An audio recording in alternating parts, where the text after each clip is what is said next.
Hi guys! For today's video ay gagawa naman tayo ng bechamel. As you can see, nilagyan ko na pala siya ng white sauce yung macaroni at minimix na siya lahat guys, at nilagyan ko na rin ng mozzarella.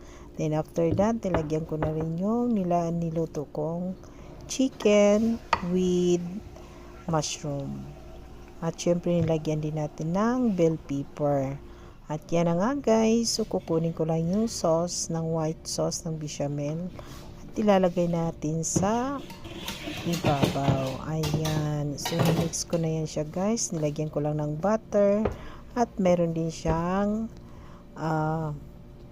butter at syempre nilagyan ko din ng cream. Ayan, so i-mix lang natin guys sa ibabaw.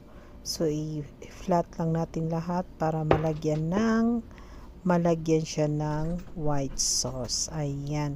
So matapos na rin yung ating bechamel chicken. Ayan. Salamat sa panunood ng aking video.